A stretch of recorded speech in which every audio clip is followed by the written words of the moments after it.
The legend or conspiracy theory of did John Wilkes Booth escape after the assassin of Lincoln began shortly after the assassination of Lincoln.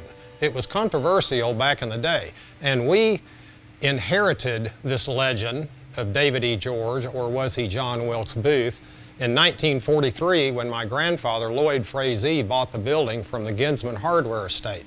While it's not an advertised attraction, we have people weekly coming from all over the world, literally, to visit and see the room that they believe that John Wilkes Booth died in.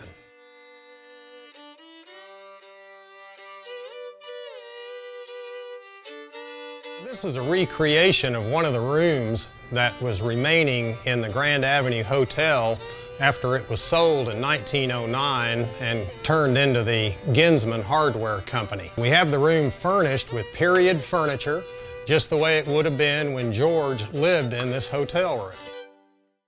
While David E. George was spotted in southeast Oklahoma, also known as Little Dixie, El Reno, and even Hennessy, it was Enid that was the end of the line for Mr. George, where he started living upstairs in the Grand Avenue Hotel. By that time, Booth, or George, whichever you believe, was in his mid-60s. Again, this corresponded with the age that Booth would have been had he lived. Since there was no Social Security or any old age support, the story goes that George became despondent that winter morning of January 13th, 1903, and went across the street to the drugstore and bought strychnine and then administered it to himself.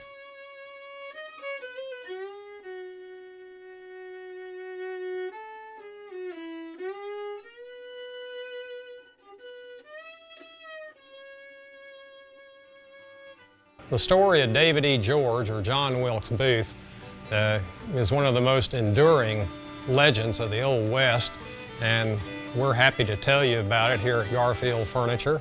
And you can have a lot of fun learning about history, whether you believe it or not.